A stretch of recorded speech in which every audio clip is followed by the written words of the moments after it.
A cada temporada que passa, a gente vê clubes investindo cifras cada vez mais altas para a contratação de jogadores de diversas posições. Não é raro a gente ver um recorde de preço quebrado em uma transação de compra. Mas você já se perguntou por que os jogadores custam tão caro e uns muito mais caros do que os outros? Se você acha que o valor está baseado somente na qualidade técnica do atleta, saiba que há muito mais por aí. E se você quer entender o que está por trás dos valores milionários, assista o episódio de hoje do Falso 9. Não é de hoje que o futebol é conhecido por apresentar cifras milionárias em contratos de atletas e também em seus passes de transferência. Na verdade, é cada vez mais comum que a cada temporada um novo jogador quebre algum tipo de recorde relacionado a dinheiro. Há poucos anos, por exemplo, Neymar se tornou o jogador mais caro envolvido em uma transferência de clubes de futebol. Custou 222 milhões de euros ao Paris Saint-Germain. E antes deles, já vimos o Pogba ser vendido pela Juventus por 105 milhões de euros ao Manchester United. Por falar em Manchester United, depois dá uma olhada nesse episódio aqui em cima, onde eu conto a história da maldição da camisa 7 do clube inglês. Mas, voltando aos valores de mercado de jogadores, você já se perguntou da onde saem esses valores tão grandes? Eu vou te explicar agora, dividindo a explicação em 5 fatores diferentes. Idade. Certamente você já ouviu por aí, ou mesmo já percebeu que a carreira dos jogadores de futebol é muito curta. Não é raro a gente ver atletas pendurando as chuteiras depois dos 35 anos. Há aqueles, claro, que só param depois dos 40. Mas mesmo assim, é ainda uma carreira curta se a gente comparar com outras profissões convencionais. E justamente por esse motivo, o fator idade tem um peso muito grande na hora de precificar um atleta. Quanto mais novo ele for, mais potencial ele terá de se desenvolver e se transformar em um jogador ainda melhor.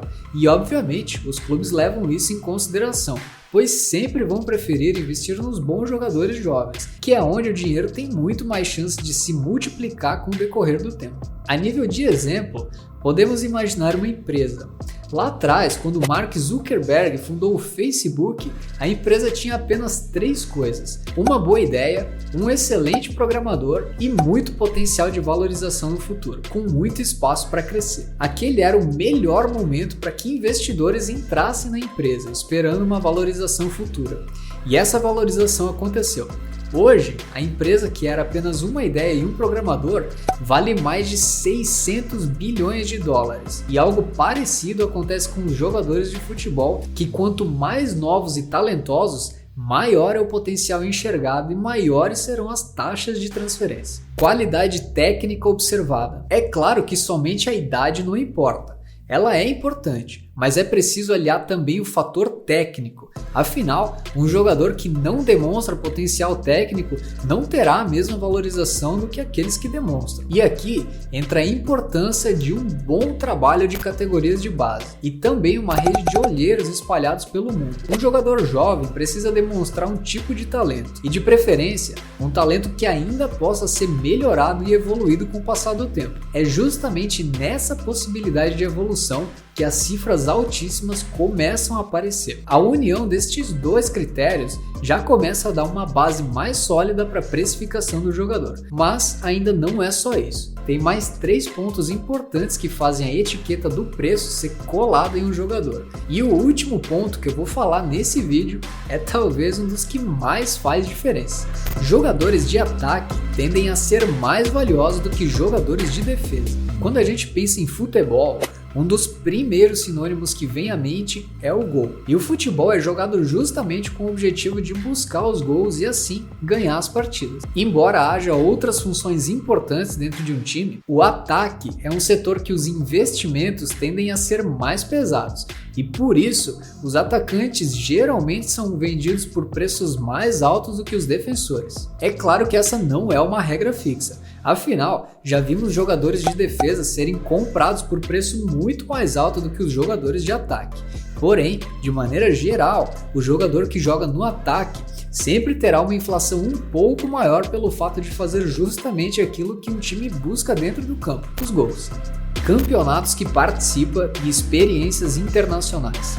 Se a gente comparar a profissão de um jogador de futebol com alguma profissão convencional do mercado de trabalho, é comum notar algumas semelhanças. Como, por exemplo, vamos imaginar a profissão de um publicitário. Para trabalhar em uma grande agência de publicidade, o profissional vai precisar ter uma bagagem de experiência considerável, além de ter que mostrar trabalhos que já fez a nível de comprovar essa experiência e eventualmente ser contratado. E com o jogador de futebol, o mesmo acontece. Quanto mais experiência internacional ele tiver, e quanto mais partidas ele atuar em campeonatos renomados, como é a Premier League ou mesmo a Champions League ou a Copa do Mundo, mais caro o jogador será. Afinal, o clube estará contratando um profissional, na teoria, muito competente para realizar aquela função. E por isso, o valor de mercado desse atleta é também muito elevado. Receitas de marketing para o clube. Você já ouviu aquela frase, quem não é visto não é lembrado? Ou ainda, propaganda é a alma do negócio? Pois é, essas são frases clichês, mas que têm uma base de verdade, uma vez que fazem sentido dentro de uma estratégia de marketing. E claro, o marketing é uma das maiores fontes de renda de um clube de futebol, pelo menos para aqueles que sabem aproveitar isso criando excelentes estratégias. E o jogador de futebol é um pilar central para que o marketing de um clube seja eficiente. Afinal, é o jogador que fará com que as coisas aconteçam dentro de campo. E por isso, além de ajudar o clube a conquistar títulos, o jogador ajuda o clube a aumentar as receitas a partir de outras fontes, como a venda de camisas, atração do público no estádio, aumento da cobertura jornalística, aumento de seguidores nas redes sociais ou conquista de patrocínios milionários. Um jogador que está na mídia o tempo inteiro e que se torna extremamente famoso vale muito mais do ponto de vista financeiro e marketing do que um jogador sem esse tipo de competência. É claro que todos esses critérios não são uma simples conta de 1 mais 1, mas eles servem de base para a gente entender melhor qual é o processo de precificação de um jogador ou uma jogadora de futebol profissional. E agora, toda vez que você lê alguma notícia de uma transferência multimilionária, já sabe alguns dos motivos pelos quais aquele foi o valor da negociação. Se você gostou desse episódio, deixe seu like, se inscreva aqui no Falso 9 e também compartilhe com seus amigos. A gente se vê no próximo vídeo.